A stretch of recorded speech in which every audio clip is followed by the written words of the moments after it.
Hello, everybody, and welcome. My name is Tamsin and I'm a Senior Fellow at the Africa-Europe Foundation. And welcome to our 2021 new series of the Africa-Europe, Talking Africa-Europe. And you can see the hashtag behind me. That's the hashtag we're using for our debates. This new series of dialogues will bring together a host of diverse voices from city mayors, youth representatives, the EU and AU commissioners, as well as civil society and business leaders. And our aim is to open up and deepen the space for dialogue and discussion on the future of the crucial relationship between the African and the European continent. We're also planning to prepare the ground and build momentum with your ideas and reflections towards the next Africa-European Union Summit, which will take place in 2022. This is going to be, the new series will be broadcast live on a monthly basis, and we're going to have a strategic focus on the centrality of cities and city leadership within a strengthened Africa-Europe partnership. Why cities, you might ask? Well, cities matter. By 2050, 2/3 of the world's population will live in cities. In Europe, there are already more proportion of our population that live in cities, and in Africa, that proportion is growing. Not only will we have many mega cities growing in Africa, but also the growth will happen in small and medium-sized cities. So this is a big challenge for the political leadership. How do we make sure that they can meet the expectations of their citizens in terms of public service, in terms of mobility, in terms of a healthy environment, as spaces where people can live and grow and learn and work and play and enjoy themselves? How do cities improve our quality of life? So not all cities grow at the same pace across Africa and Europe, but they share similar challenges and opportunities, not least the question of demography, climate change, employment, healthcare, housing and transport, as well as preparing for the current and future global pandemics. This Talking Africa, Europe Africa series builds directly on the pilot that we did last year. And we aim to get a different type of conversation and bring people in. But to just introduce this series, we're delighted to have the Commissioner responsible for international partnerships, Mrs. Jutta Urpilainen, here with us. Commissioner, can I pass the floor to you and invite you to launch our new series of debates?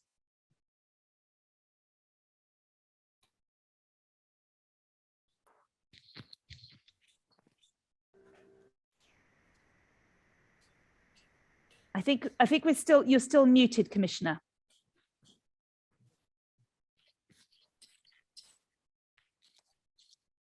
Apologies, we're having a slight technical issue in bringing in the Commissioner for International Partnerships, who's going to set the scene for us and explain how we can build towards the momentum for the next EU-AU summit, which will be early next year, and how local authority leadership, cities can contribute in a meaningful way, because that's where the majority of our citizens live.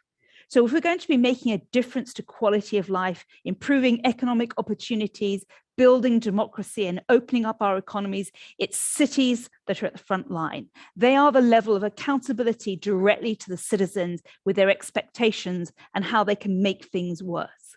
So let me, in that case, let me bring in our speaker for today, who I think is going to be well known to many of you, but it's Yvonne Aki-Sawyerr, the Mayor of Freetown, a member of the Africa-Europe Foundation High-Level Group and the Women's Leader Network, but you're also the Vice Chair of the C40 Cities Network, looking at the changes for climate. And of course, you were one of the co-founders of the Africa-Europe Mayors Dialogue. So you're really at the heart of the relationship between the two continents. And welcome, we're delighted to have you with us. And I'm sure you have much to share, not least the challenges of democracy in cities that are changing. So let me start by getting a sense of how cities present a new model of citizen engagement. How do we move to the next stage of dialogue between citizens and their local officials? Good afternoon, and thank you so much for having me. It's a real honor to be here and to be talking today about cities and the role that we should increasingly be playing in terms of our relationships, both with our residents and on the global platform. You've said, how do cities engage their residents? How are they getting closer to them in order for them to direct and be informed?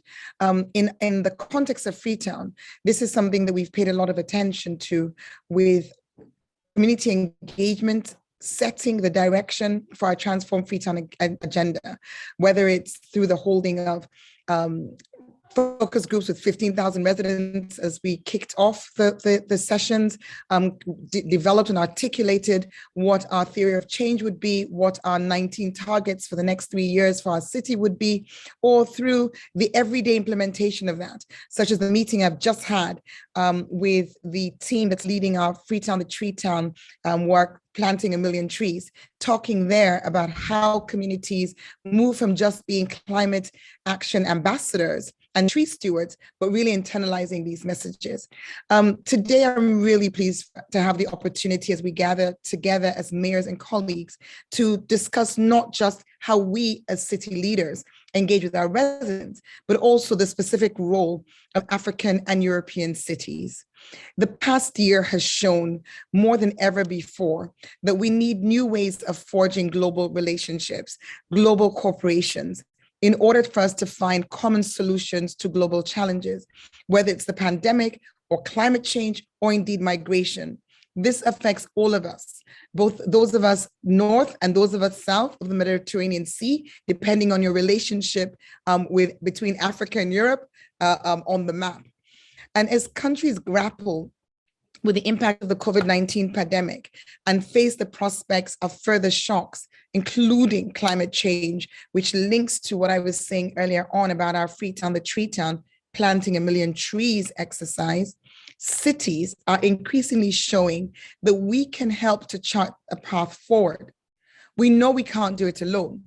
We need to work together with other cities to learn from each other, and with our governments as well, with regional and international institutions, the AU and the EU being a prime example. So there's a need for us to think about different modes of cross-border cooperation, especially in the light of COVID-19 and the risks that that has posed, which could serve to have us drift further apart. So you mentioned in your introduction that I'm the co-chair of the Mayor's Dialogue, which is specifically designed as an innovative platform for us mayors and city leaders on the African and European continents to jointly develop practical approaches to deal with the realities of the people that we see moving to and between our cities. So to give you a flavor of what we're aiming to do to achieve this, Milan and Freetown, the two co-chairs, are developing a human mobility scheme to support the growing fashion industry here in Freetown and to expand its possibilities on a global market with an eye to ensuring that we're building durable local investments, which in turn will strengthen our economies and help our young people to access jobs and to provide alternatives to them looking at irregular migration. So the Mayor's Dialogue serves as a bridge for us to advance cooperation between cities, within and between our continents. We, as African mayors, and our counterparts as European mayors together can influence the discourse, the policy, and the resource allocation of governments and regional organizations. We need to collectively build equitable partnerships for sustainable city-to-city relationships. So while African and European states sometimes struggle to find common ground, cities on both continents are already working together to build back better, or indeed in our case, to really build forward. So we want a seat at the table at the upcoming AU-EU summit. We want to create a different future for our communities and societies. As you said at the beginning, how are we engaging our communities? We are really striving to be more participatory, to be more community involved and community led. But for that message to reach up to our national governments, and for that message of the communities who are themselves the subject of much of the conversation of the AU-EU summit, it's important that we as local authorities be at the table. So we're asking our national governments to have cities participate in delegations as allies in achieving national goals. We as cities want to work with the international system to reinforce the voice and agency of cities. And we call on public and private actors willing to invest in practical experiments such as the one I've just described with the fashion industry between Milan and Freetown, willing to invest in these practical experiments that test innovations between and within cities so that they can be successful and then brought to scale. Ultimately, what we do at the city level and what the national states are doing as well is about the communities, changing the lives and ensuring that the relationship between the individuals in the AU and the EU is one which is mutually enhancing, changing the narrative. Thank you. Thank you very much, Yvonne, for a very clear indication of how mayors can work together and where you see the added value.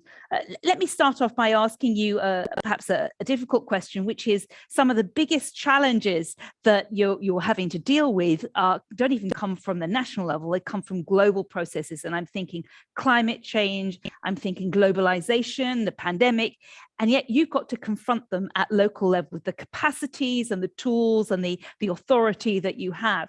How are mayors, finding their room for action, the space for them to make change when the pressures that are affecting them come well beyond areas that they can actually influence? An excellent question. And I think the starting point is a recognition that cities are so heterogeneous. That's the first thing. Whether you're talking about the difference between cities in industrialized countries and Western countries and in the global South, or indeed within the same continents, within the same subregions. And a lot of that diversification is not just about the demographics of the city, but about the legislative frameworks within which the cities operate. That is really the definer, which helps. So some cities are able to do a lot because they have a mandate to do so. Other cities struggle. When it came to, for example, you mentioned the pandemic, you had cities that had the authority to pass legislation, which were emergency controls. So regulations around how residents would behave in order for them to control the outbreak. You had other cities, such as ours, where we are not able to do so, and therefore dependent on the national governments to make those decisions, whether they're ones that you agreed with or not. So I think that in answer to your question, it's not a one size fits all, but there are general principles and general themes. The reality is that not in all cases, but in many cases, they are also elected by the residents in order for them to meet the needs and objectives. And that, whatever the national legislative framework is, there is one. The challenge that cities have is being able to work within those functions. Sometimes the political space is very closed, and this is something that we've got to have a realization of. We're just coming to the end of that, and a recurring theme when it comes to the Sustainable Development Goals is the need for these to be localized. It's as important for the localization of the Sustainable Development Goals as it is for response to a pandemic or climate action. These all need to be localized. So that mandate is a key. The second piece, which many cities have struggled with, and we have many city platforms in which these conversations are being had, is access to finance. There is no solution. There is no intervention from pandemic to climate to just pure service delivery in order to meet the SDGs, which happens without finance. And our international financing structures have not favored cities. Where cities have the mandate to resource mobilize on their own and they're able to generate own source revenue, that's a good thing. But not all cities have an even playing field in that regard. The level of access to funding, whether it's through the capital markets or through development finance, which is often the case with countries in the global South, we find that there are restrictions there. In as much as many of the institutions, many of the Bretton Woods institutions, the UN institutions will work through national states in order to work with cities. And this can bring unnecessary red tape, delays, and in some instances where there are political differences between the city government and the national government, it can result in less than efficient optimization of resources which should be made available to the citizens of those countries being delivered. Okay, thank you very much. And let me just speak to our audience and say that the way that this functions is that you are an active part of this. So please put your suggestions and comments and questions in the chat. And I apologize, we've had technical difficulties connecting the commissioner. But let me just ask you all a question. From my experience, and I've been working with some local government since the mid-1990s, and I would say that we're seeing a renaissance, a flourishing of initiatives as local leadership is really stepping up and setting a global agenda, taking action. Often when you have slow to act national governments, it's cities that are moving on sustainability, on employability, on green spaces. So in the chat, let us know if you know about a pioneering city initiative that you think is worth sharing. Have you seen examples of city leadership? Have you seen examples of cities engaging the population in meaningful decisions? I know I live here in Brussels and they're testing out participatory budgeting. I get sent an option to vote for small amounts of money that can be allocated to local projects. And this is a way of direct democracy to move things on. So put in the chat or in the comments if you've got a suggestion of something you'd like to share where you see local leadership really setting the agenda and how we can move forward. Because as Yvonne has explained to us, it's that direct accountability between local elected officials, cities, and the citizens that's so key to ensuring that we meet people's goals. And the SDGs can only be delivered at local level. The experience for citizens about whether a society is working or not often happens at local level. So let's pick up on a couple of other issues, and particularly we're about to go into COP26, where we're hoping that national governments will be making ambitious plans to meet the Paris goals. Let me ask Yvonne, to what extent cities can play a big role here? Because at the moment we're still waiting for governments to send in their ambitious targets, but cities have really been leading the way. So can you give us some examples of, pioneering city initiatives that you think should be highlighted at COP26, and what is the role of cities in addressing climate? Well, you said earlier on that cities are I think you described a renaissance of cities, and I think it's a kind of an inevitability, because the truth is the rubber hits the road at the city. So if you have migrants, irregular migration landing on a beach in a city or in an island in Greece or Italy, there's going to be a mayor who has to deal with that. If you have flooding, as we have seen all over Europe, but much more so in Uganda and Sudan, in other parts of the global south, that fallout is dealt with because people are very able to access local authorities. So the local authority has nowhere to go. They have to deal with these challenges. And the same is true of rural urban migration, as we see, as the statistics has mentioned, by 2050, 75% of the world's population is going to be living in cities, and 90% of that city growth is going to be happening between South Asia and Africa. So there is nowhere to go. You've got to deal with it. So that is perhaps why you are seeing this term, because city leaders have sought platforms to work together to help them, to share ideas, to share information, to advocate for having more, as I said earlier on, space in the political arena, but also access to finance. To your point about initiatives which are worth noting, well, I'm certainly going to talk about Freetown. So Freetown, the Tree Town, is one of a number of initiatives that we have, which is targeting, as a nature-based solution, an increase in the carbon sink on a national and a global level. But really our fundamental objective is to increase vegetation in our city by 50% to deal with the climate change consequences that we are already experiencing.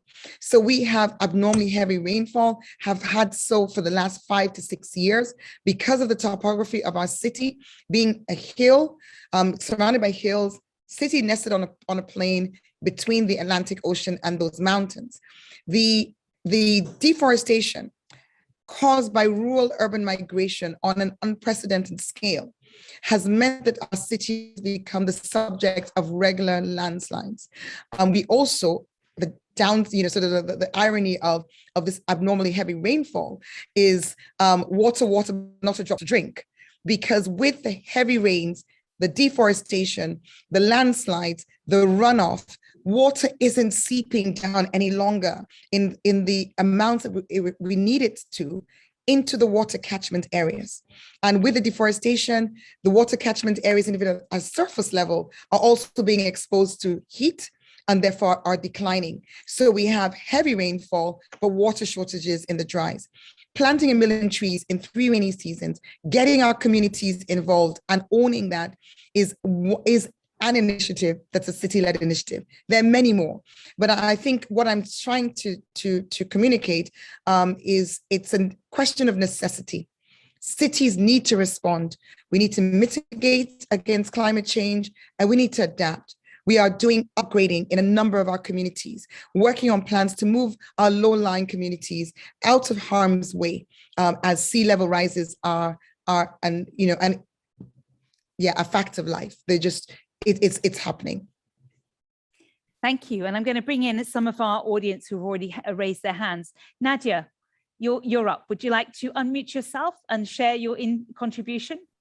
Yes, thank you very much. I'm very pleased to be here. So my name is Nadja Fertasi. I'm the CEO founder of Thrive with EQ Emotional Intelligence, and I work with helping people build emotional firewalls against cybercrime.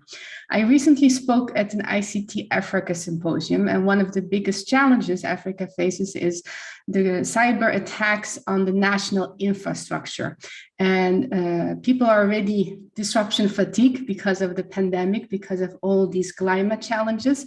So this is an additional resilience pressure on the people, because the impact of disruption of critical infrastructure has a ripple effect on smart cities across Africa and at the local region level. So my question to you, Yvonne, would be, how do you see this partnership evolve between building capacity at the people level with both the expertise of the European Union, but also national or regional expertise, knowing that cybercrime is a major global challenge? I think 600% has gone up since COVID across the world. And how do you see this on top of all the additional challenges that Africa faces?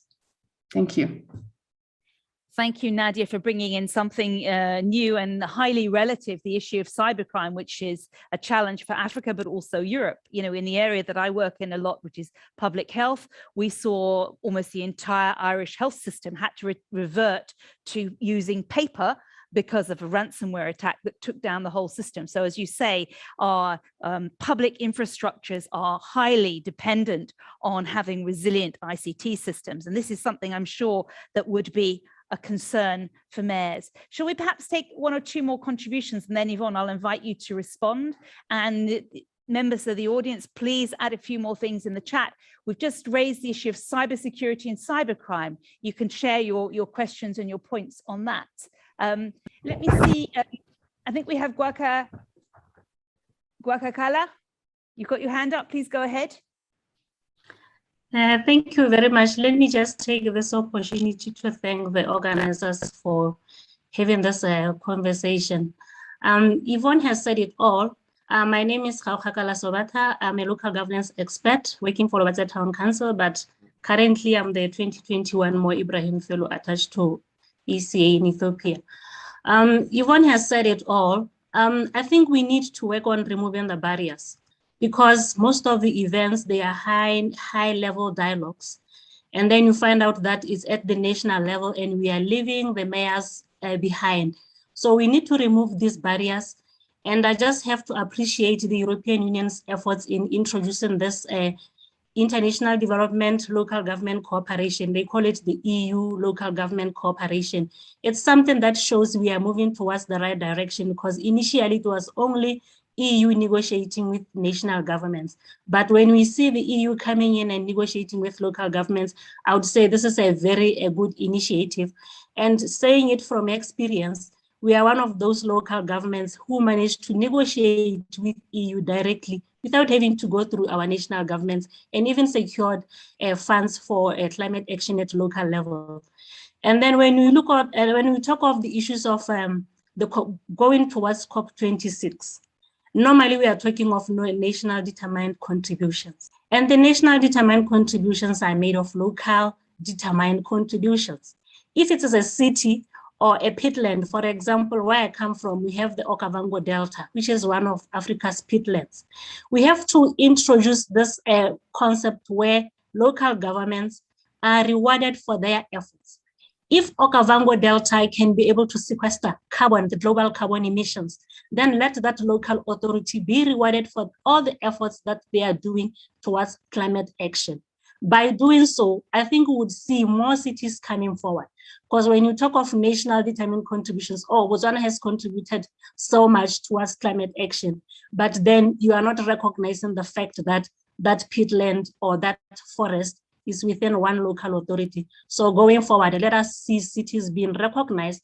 Starting from COP26, 27, let's see cities being recognized for their efforts, and maybe we'll see more efforts being done at local level towards climate action. Thank you very much.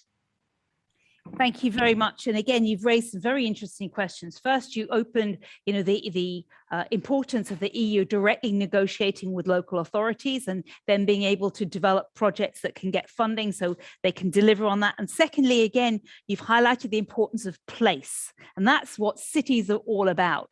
And that if you're looking at the kinds of actions that are needed for climate change, some places are more able to take those actions than others, and they need to be adequately rewarded for the risks and the investments they make. And you've highlighted issues around planting trees and others, and carbon sequestration. So some really interesting questions that you've raised.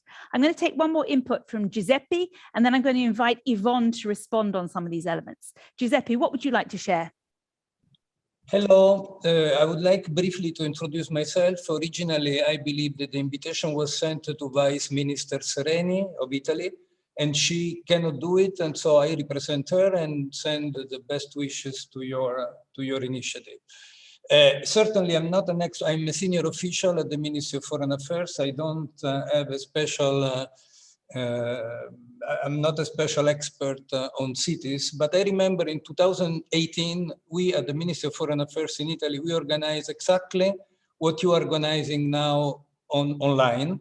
So I would, first of all, give you the possible contribution that we can send the acts, we can send the abstracts of that conference with the mayor of, some mayor of Africa, colleagues of Yvonne, or some other institutional presence during our debate that we organized here in Rome with a good success. It was quite an experience because normally Ministry of Foreign Affairs don't deal with this subject enough. Then I would like to say that all the main problems that we and challenges that we see about Africa, drought and wars and terrorism and security and energy, etc., are reflected in the life of a city, and especially in a future city. So actually, the city is a little bit a symbol of the future of Africa. When I got deeper into this subject of cities in Africa, and I've been ambassador actually in two big cities in Africa, Addis Ababa and Luanda. I have to say that the problem of the development of the city is very big. Generally in Africa, people, I'm not African, so I apologize if I say something horrible for your ears, but generally life develops on the horizontal terms. Instead, generally in the big cities, life is developed in the vertical terms, which make a big difference for the associated life. In any case, when I dealt with these subjects, I learned that now the future of the cities in Africa should be rather of small, medium-sized cities, such as 50,000 up to 500,000 inhabitants, rather than the big metropolitan agglomerates that we have seen up to now. In a process that is called metropolization of the countryside and ruralization, if this term exists in English, of the city, and which seems to me pretty nice and pretty smart. So first of all, the reason why I intervened is to represent Vice Minister Sereni and Italy in this debate, and then to make available the abstracts of our very similar conference that we had 2.5 years ago or 3 years ago here in Rome about the same subject, around the same subject. Thank you. Excellent. Thank you very much. And we would appreciate the links, and we will, of course, disseminate them. I'm delighted to also bring in from the European Commission, Sandra Kramer, the Director for Africa from DG INPA. But so I'll bring Sandra in a minute. Yvonne, do you just want to come back on a couple of things that we mentioned, particularly maybe the issue of cybercrime and cyber attacks, because this is, you know, the question of the fragility or the resilience of the infrastructures on which you run your city services. And then, you know, how do we reward cities or address the fact that some of them have greater political value globally because of their possibility to address things like climate change or drought? Yvonne, go ahead. Thanks. So, you know, I think the cybercrime, as the person who gave the question mentioned, she described it as something she was working with states on national governments with. And certainly in my experience, there aren't many cities on the continent that I would describe as being smart cities with that level of reliance on technology at this point in time in terms of city running. That said, you know, whatever level of sort of connectivity or systems-based service delivery there is, would obviously be by cybercrime. So yes, it's an issue. It's maybe not as big an issue now, but it'll certainly be a growing issue, even when it's not cybercrime, even when it's just simply system malfunction. We had a situation recently where there was a challenge within the city authority, and the subscription for the cloud, which hosts our property rate system, was not paid. And literally no one could pay tax for a week. And you know, so it was a deliberate act. I wouldn't have called it cybercrime, but yeah, maybe that's one way of looking at it. So I think that the point is it will affect everyone. You know, Africa is not in any way immune from that sort of a challenge. It may just be on a different scale. To the point that was made by my colleague from South Africa at local government level, yes, she's absolutely right. We need to remove the barriers. We need to ensure that we are not just having these high-level dialogues where the focus is on nation states, and that, I think, was what I was saying in my introduction. And she is also right that the EU is leading the way with ensuring that that their participation as a regional bloc, that they don't hesitate, and like in her example, Freetown as a city has also had the opportunity to work with the EU directly and access resources. So this is a trend, a pattern that we want to see replicated with other development organizations, particularly climate ones, because, you know, we keep saying that this is the last decade. This is a critical decade. If it's a critical decade, we need to make sure we can critically access finance faster and not having to go through hoops and loops and red tape, having the city government needing to work through national governments. A practical way to make access to finance faster will be to remove that and have the direct engagement. And to the piece about the nationally determined contributions, spot on. Everything that happens in a nation happens in a locality. You know, everything, because everything happens on some piece of land. So if we're going to have nationally determined contributions, if regions, if localities, local authorities are making significant contributions, whether it's through having to reconfigure where their jobs are coming from, to divest away from fossil fuels, then they should get that credit. They should be that recognition. And you know, in some cases, it may need to be a change in the financial flows coming to that city, coming to that local authority in order to recognize that. But yes, you can't disconnect the national determined contributions from the rules of cities. And onto the Italian ministry's point, and the conference that was held, or the convening in 2018, in which I'm afraid I was not able to follow the point about horizontal development versus vertical. I wasn't quite sure I understood that, so not able to comment. But the point about the size of cities, you know, the sort of optimal size of cities, it's great to talk about optimal size of cities. In order for that to happen, you've got to have a lot more in place. These are master plans on a grand scale, which will require a real concerted effort to ensure that you are creating jobs, having the sort of economic activities that will match to a city. You need to have the structural plans, the development controls, and to a certain degree, you know, I'm not sure if there's any model, correct me if I'm wrong, maybe I've missed something, but I'm not aware of this level of control of growth. That, you know, you sort of get to a point and you say, okay, this city is not going to grow anymore.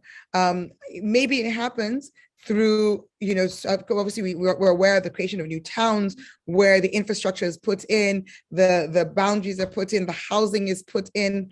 And I guess that development itself will give you the initial optimal size of that city or that town. But what happens beyond that is going to depend very much about what happens by way of investment and job creations and opportunities and access to services around that city that's been designed, around that town that's been designed. Because where people do not have access to resources, they will move to where they think that there is that. And I will just use this minute to go on and to reinforce and reiterate a point I make constantly. In my country, our local authorities, contrary to the Local Government Act of 2004, we do not have development control mandate. We don't have land use planning. We don't have building permits.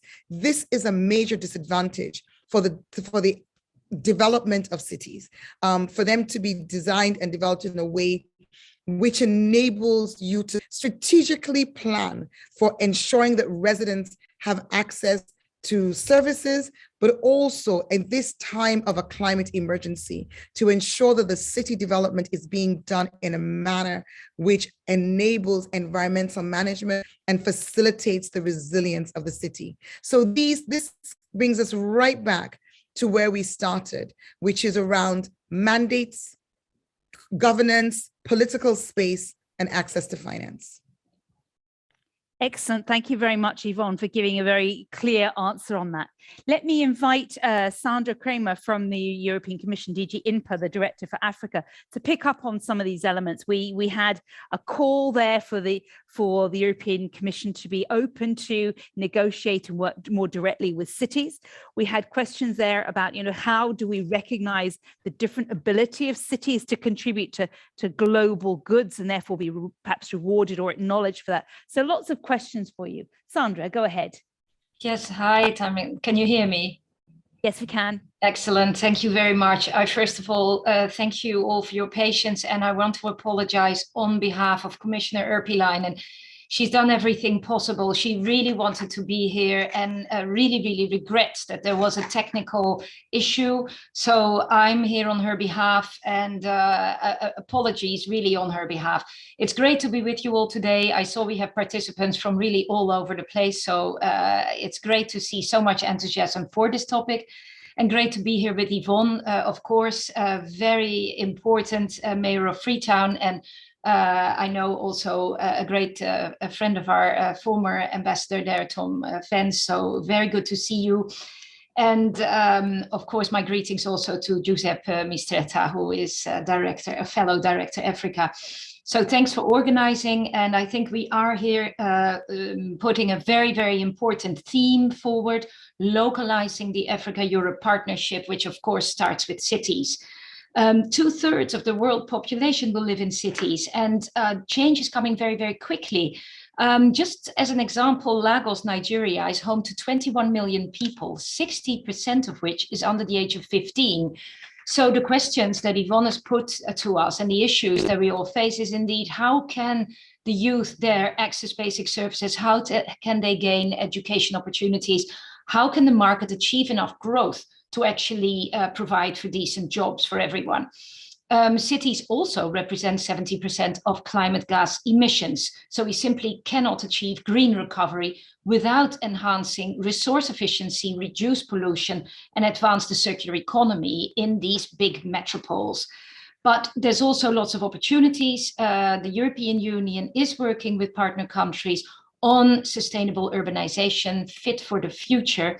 And I'm happy to say that our new multi-annual program, the funding program that we have for Sub-Saharan Africa, which will be to the tune of 29 billion over the next 7 years, has sustainable urbanization as one of its objectives. And we have already experience in, for example, the Partnership for Sustainable Cities. We launched this in 2018, and we today have 42 very important partnerships. As an example, we have the city of Jinja in Uganda paired with the city of Soria in Spain. And this is about tackling waste problems together. And today they implemented together some programs that increase the percentage of recycled or processed waste in Jinja from 0% to 30%. There's other success stories as well that we have seen there. But of course, public money is not enough. We need to seize the opportunities of the European Fund for Sustainable Development, and we need to leverage innovative financial instruments to mobilize private investment, especially in cities. Cities are also important for civic engagement. I'd like to just make that point that they can transform cities in that aspect. And we have financed a convent of mayors in Sub-Saharan Africa, which gather local governments across our continent together in a commitment to combating climate change and improving access to energy. We also support a network for locally elected women, making strides, of course, for gender equality, building capacity and advocating female representation in decision-making bodies. And we hope the Young Elected Local Officials Network, which is currently being set up, will make strides. So I'm very keen to listen to your debate and keen to work at all levels on the common challenges that face us all, and most of all, climate change and the digitalization, as they were mentioned. And I agree very much with Yvonne. This is also about budgets, it's about land use, it's about access to finance, it's about how national governments deal with these issues. And I think we can transform the challenges that face us into opportunities for a sustainable and very fair recovery. Thank you very much on behalf of Jutta Urpilainen. Thank you, Sandra, for that. And let me now, I've got several hands up, people who'd like to contribute and say they'd like to say something. Let me also invite you to use the chat.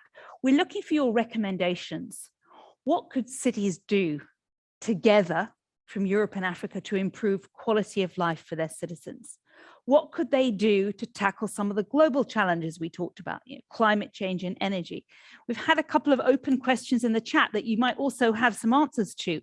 The question of cities growing, we had a question from Eunice Brookman, who has said, how do we make sure that the rural depopulation of people going into cities doesn't result in more slums and very disadvantaged areas? And at the same time, we've had another person in the chat who said, well, cities are growing at such a rate that they're growing faster than their own ability to develop and deliver sanitation, mobility, housing, and public services. So we've got two sides of the same coin, people moving to cities very quickly, whether they're small, medium, or large. So we've got a depopulation of rural areas, and then city growth that's so fast it's hard to plan. And Yvonne mentioned that some cities are hampered by the fact that they don't have within their control the ability either to raise funding or the capacity to manage mobility or housing projects. So local leadership is both facing a huge challenge and doesn't have the powers to deal with it. So answers in the chat, recommendations for action in the chat. I've got a few people with their hands up. If I could invite you to be very brief, that will allow us to bring more people in. Let me start by Nour. Would you like to unmute yourself and provide some short introduction? Hello, everyone. My name is Nour Moman. I am representing Libya. I am currently stating and residing in the city of Tripoli. I have had several initiatives in the city regarding waste. So I have an initiative called Zero Waste Libya. I also have initiatives regarding youth and peace building.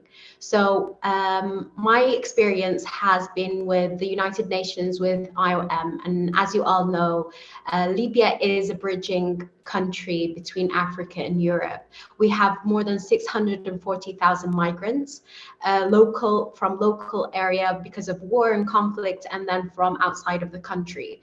So my question today is, how do we actually try to help and develop these migrants that are a huge resource for all of the cities and all of the countries? When they migrate not only in resources and capacities and knowledge, they move from a city of place of opportunity and then hoping to get better opportunities to other cities and other countries, but find themselves downgrading from their actual capabilities to work in jobs like labor or very entry-level positions.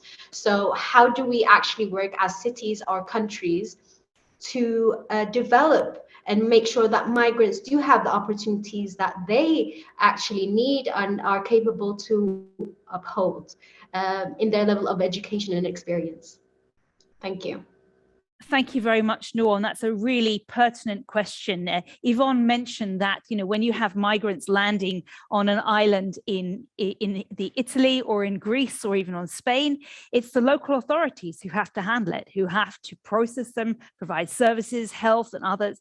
And you've highlighted that, you know, Libya is a country of passage for migrants who've all arrived, and they also need help and support. And many of them who've moved for economic reasons and others, you know, that, as you say, they are unable to find economic opportunity or work. So city authorities often are faced with an outsized problem that they need to deal with around migration. So again, suggestions, recommendations in the chat, and I'll keep these contributions coming because they highlight for us again how cities are the front line. They're at the sharp edge of citizens' expectations and also failures, often failures at state or international level, and it's mayors who have to pick up the pieces. Chantelle, would you like to go next? Unmute yourself and share some brief remarks. Go ahead.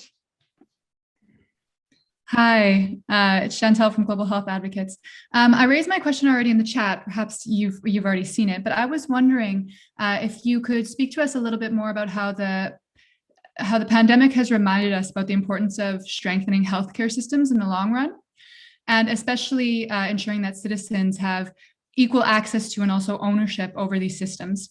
I was wondering if there's anything being done at the city level and with local authorities to work on this strengthening healthcare systems, and also how it's being prioritized in the wider EU-AU policy process. Thanks for your time. Excellent. Thank you for that, Chantelle. And that, again, that's a question that I think we can put forward and explore, because, you know, cities were the ones who were left to manage a lot of the challenges around social distancing and managing the hygiene measures, and often didn't have the healthcare systems to match it. I just wanted to flag up for Sandra, we've got a direct question for you in the chat where people are looking for examples of city-to-city peer learning. So if there's anything you can do, if you could add a link in the chat, that would be a direct response. Yvonne, shall I bring you in at this point to pick up on a couple of these points? This question, and I'm sure as Mayor of Freetown, the question of the epidemiological situation is one that is a familiar challenge, given that, you know, Freetown also had to deal with an Ebola outbreak not too long ago. So this will be a familiar challenge for you. And then some of the other issues that were brought up, you know, how do you manage growth of people coming into the city that's happening very fast? Then we also had the message from Nour about passage migrants who are on their way from one place to another. You know, how do you manage that? And it falls on cities. So lots of topics that you could pick up on. Over to you. Okay, let me thanks. Let me start with where we ended previously, which is this question of the growth of the city and the control of the city's development control in particular. So I think that the question was, how do we make sure that the rural urban migration does not result in the proliferation, the establishment of more informal settlements, more slum communities? And I think that is precisely the point that I seek to make whenever I talk about the challenges that Freetown experiences. The bottom line, the biggest driver for us is the combination of a population explosion from rural urban migration, which is then matched by a lack of development control. So the only way you can address that, the only way you can prevent this happening is to plan for it. There needs to be urban planning. And if you have a situation which is not uncommon, sadly, it's not as bad probably in many other countries, but where you have a situation where there is urban planning, and that is the situation of Sierra Leone, it's a negative spiral, because with the growth of informal settlements comes the growth, increase in the number of people whose living standards drop. And if you look at the cities, our own, the quality of life of Freetonians, people living in the city over the last 20 years, it's actually fallen on average as more people have come into the city. This is the opposite of what urbanization, managed urbanization should do. Managed urbanization, if the city is planned, if we are anticipating this growth, and if we take Nour's statement to heart, that the people coming through are in fact a resource. But in order for you to be able to capitalize on that resource, for them to fulfill their potential and to add value to the city, they need to come into a planned structure. They need to come into, not that we're going to have to do huge, long spatial plans that take 20, 30 years, but you do need to organize, you have to have development controls. You need to tackle issues around land rights, around access to land, around access to housing. In the absence of this, the informality is inevitable, and it also has dire consequences, which then leads to the point that Nour was making. The reason we have, and I tend to, so Nour comes from a country of transit. We're a country of origin. Many of the European countries that we're talking about are countries of destination or destination cities. And in the platform of the Mayor's Migration Council, where I sit on the leadership board, the difference that I brought to that conversation was to change the dynamic away from focusing principally on how we welcome migrants to addressing why migrants become migrants. We know that people travel. It's a part of life. For centuries, people have traveled. It's part of bringing exposure, et cetera, et cetera. That's not what we're talking about. We're talking about irregular migration, where people risk their lives, end up in deserts, end up stranded in Libya because they're looking for the pursuit of happiness, because they're looking for the opportunity to have a job and to secure their future. This is an indictment to the cities from which they come. It's a loss for us. It's a loss for me when my young people don't stay in my city. So what we need to be doing is to make our cities places of opportunity. And that comes again to the planning. That comes again to the investment. That comes again to the question of why, right at the heart of this, and of course it's a very complicated conversation because there's so many factors, we can't trivialize this. So many factors are responsible for the poverty of nations. But one of the things that we can tap into is why certain things are not done. Why is there not planning? Why are there not building control regimes? Why don't we have the protection of the landscapes and the investment of jobs into the rural areas? These are questions that need to be tackled by the governments that are failing to do so. Because as has been said repeatedly, at the end of the day, the problem will come cities because the people will move. To the point about pandemics and strengthening of health systems, there has to be an alignment between national governments and city governments, local authority governments, because there are certain mandates. When you use the word system, inevitably you're moving above a city now to the national level. A national health system is precisely that, a national health system. It's one where the city has a role, but it's principally a role of implementing policies that have been set and managing resources that perhaps have been devolved to that city. So at the city level, I would not describe us as being in a position to strengthen health systems. What we can do and what we do seek to do is to put in place health interventions within the city. So whether during the COVID outbreak, for example, we got involved with making sure one of the biggest challenges, which was access to water, we sought to address that by providing over 130 rainwater harvesting systems within communities. It's a drop in the ocean, realistically speaking, in terms of what's needed. But it was and continues to be a valuable intervention. The Mask Up Freetown campaign, making sure we gave out 110,000 masks to our most vulnerable, those who are working in informal sectors, particularly women working in markets. So these are interventions, and obviously we also do, we've done upgrades to small community clinics to support maternal mortality reduction by making them BMONCs. So these are interventions, but systems are national issues, and we can support as much as possible, but it really has to be driven and led by the national government.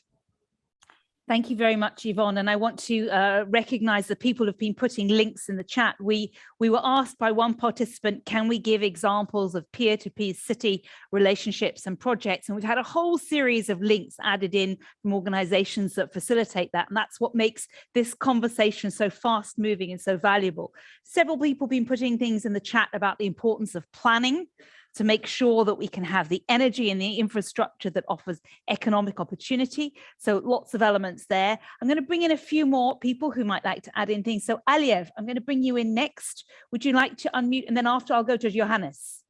Alieu. Yeah, thank you so much. I think this is a great discussion. I'm Alieu Jallow from Gambia. So I basically work a lot with young entrepreneurs and young people. I think when you look at problems in the cities, there's a lot of unemployment. And I think this is one of the core factors and lack of opportunities that's forcing youth to migrate to Europe or through through Libya and the back way. I think one of the things that cities need to really focus on is as well as creating opportunities for these young people within these cities. And I think for that to happen, we need to also tap into innovation and creativity of these young talents that we have within our cities and give them those opportunities. If those opportunities are provided, they do not see the need to travel for outside through the illegal migration or going to another city. And another thing that also is contributing as well is when you look at the rural-urban migrations within the cities, between the rural and the cities, is the fact that agriculture, for example, most part of the Sub-Saharan Africa, agriculture has been the rural main activity of rural areas.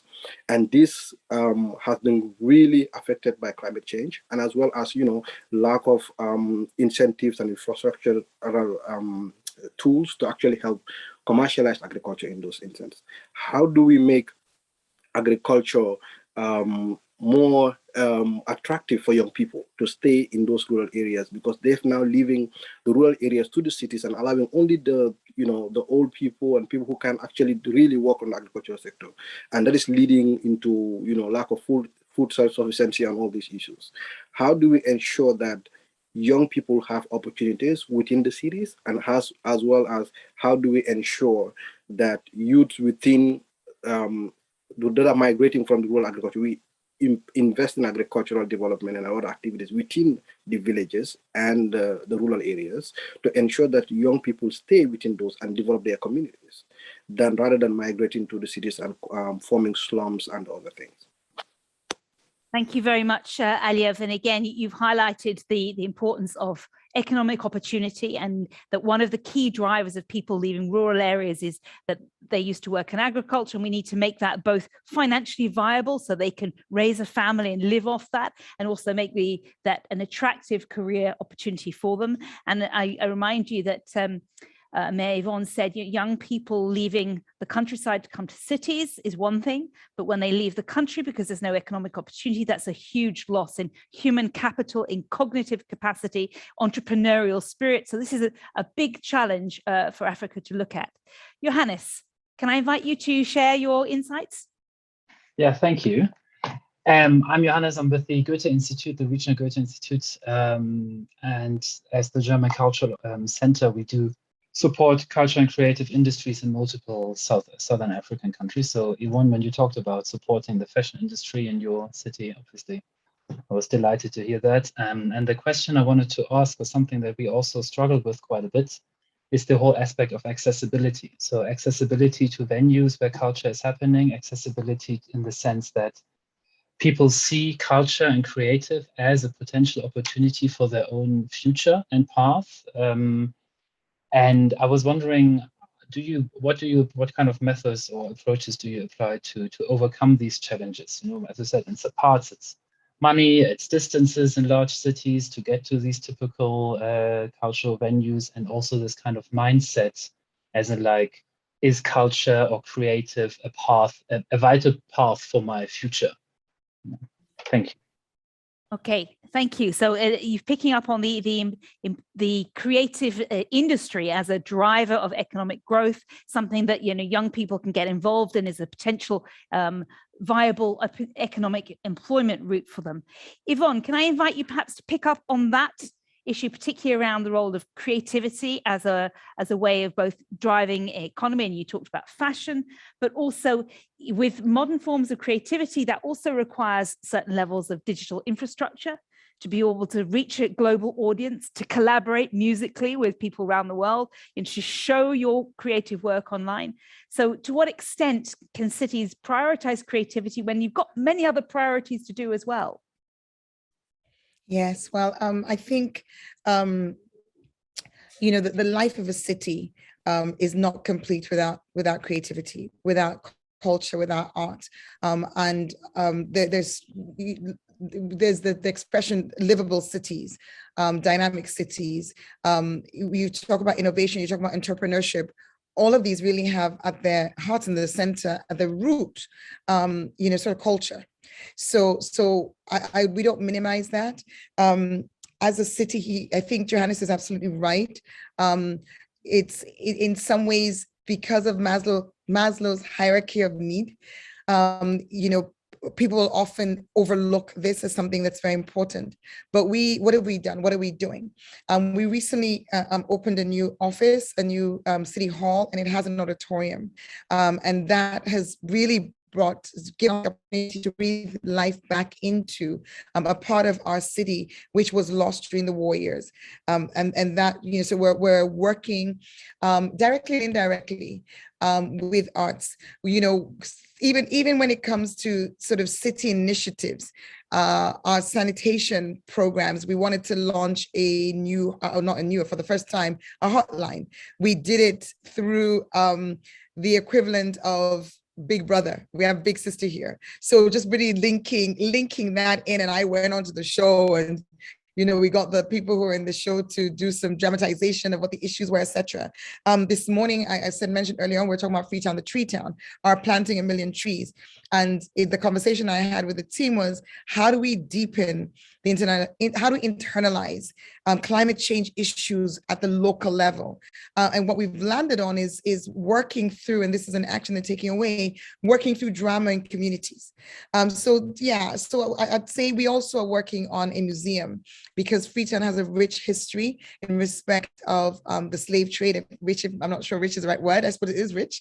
But we have a partnership with the city of Charleston, which was the recipient of 90% of the slaves that went to Charleston came from Bunce Island, which is just off the coast of Freetown. So yes, the short answer, Johannes, is that we appreciate and understand the importance of culture, and we don't minimize the challenges, because if someone is looking just to know what I will eat today, culture may not be the first thing on their mind. Art may not be the first thing on their mind. But we have to be creative as a city, because our solutions and like with the fashion industry that we mentioned, also other work that we're doing, meetings we're planning with the film industry to enable to support the film industry through using them to give out the messages the city wants to give out. The other question that came in this session was around agriculture, from Alieu Jallow, who talked about the fact that we need to make agriculture more interesting. And I think that in itself is a very interesting point. The other day, I was looking at some data, I think it was in another call like this, where it was pointed out that, and I knew this already, that 65% of Africa, Sub-Saharan Africa, is engaged in subsistence agriculture. Now, in contrast, agriculture accounts for less than 6% of employment, in some cases, in some countries, even lower than that in industrialized nations. So if we're saying we want to ensure that people have sustainable economic growth, and yet the world is showing us that because of how low down agriculture tends to be in the value chain, is that really where our jobs should be? Or should we be ensuring that what we're talking about is having the energy in place, having the skills in place so that there is value addition, so that where those jobs, where the bulk of those jobs are coming is from processing, it's further up the food chain as opposed to right down at the bottom where you're getting the least. I agree with you completely, Alieu, that there needs to be, we need to have the job creation, we need to have the employment. I think we really need to question a model that says our young people should be farming as like the main source of employment opportunity, because there's nowhere in the world which has progressed financially and gotten a strong economic base where that has been the source of the percentages, the numbers in agriculture. It may account for 60% of the revenue, but it certainly doesn't account for 60% of the employment. So I think we need to be looking at that and really saying, where do we stand as Africa? Where should our investment be?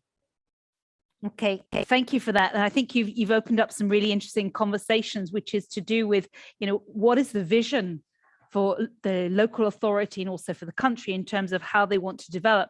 And you've contrasted the number of people working in subsistence agriculture and farming, and the fact that that is a short route to poverty.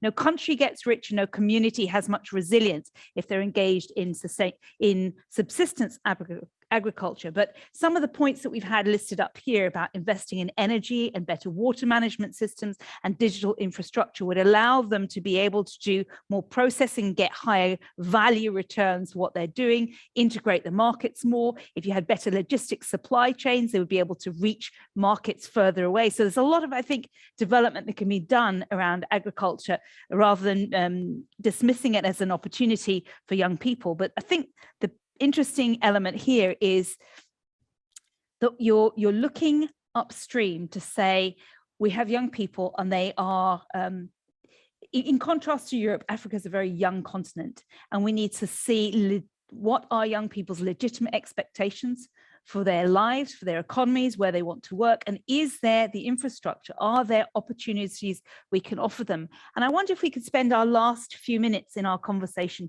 talking about how cities work with citizens, how they have this conversation to co-create a vision to say, how do we set our priorities? What's important to us? At the beginning, Yvonne talked about having, focus groups. Some countries have citizens' assemblies. And many of the points that you've put in the chat have been about how to engage young people, how to engage women, how to bring in civil society. We had somebody who, I'm sorry we didn't have a chance to bring you in, but said that they were interested in how cities become more accessible to differently abled citizens, people who have physical or mobility issues and can't access things. So this is all to do with how a city sees its identity and how people have a sense of belonging. And these are big challenges that, we struggle with all around the world.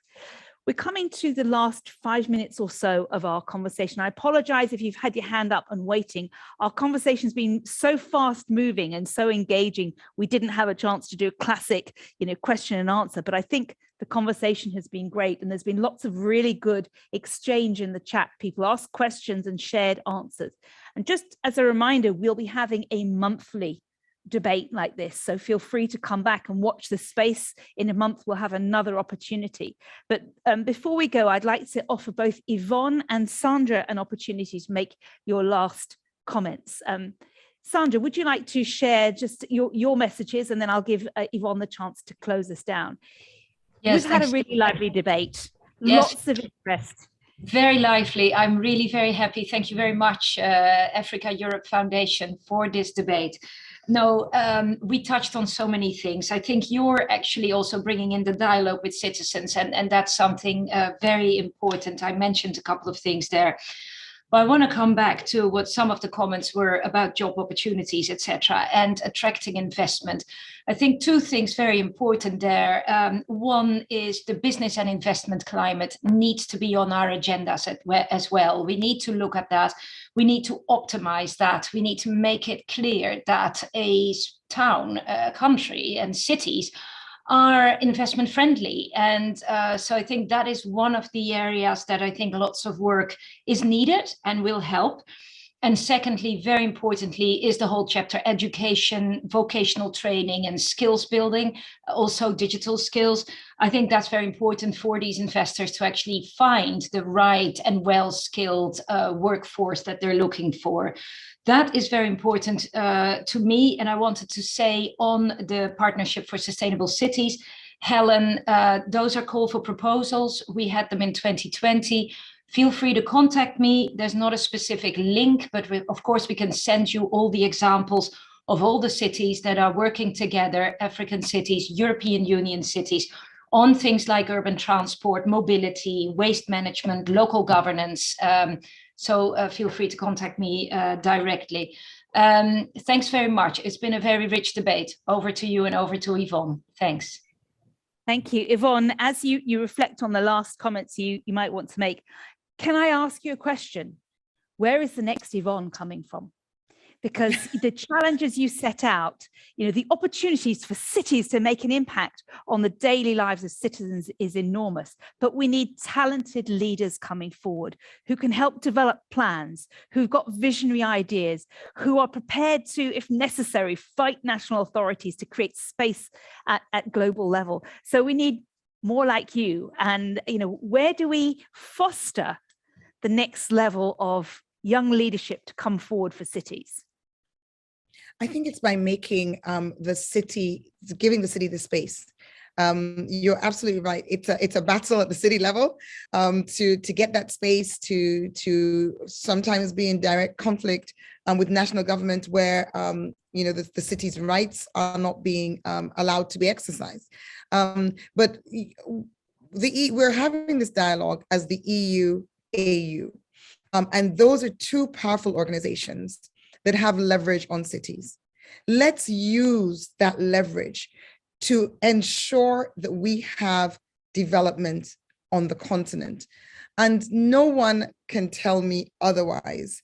Development comes through effective decentralization and devolution of mandates. No country develops from way at the top down. If we look at the trajectory, the history of Europe, of other places, there has been effective decentralization. And in many cases, actually, the countries have come together as the growth has happened at the local level. So you're not sort of imposing from the top down, but the growth is coming organically.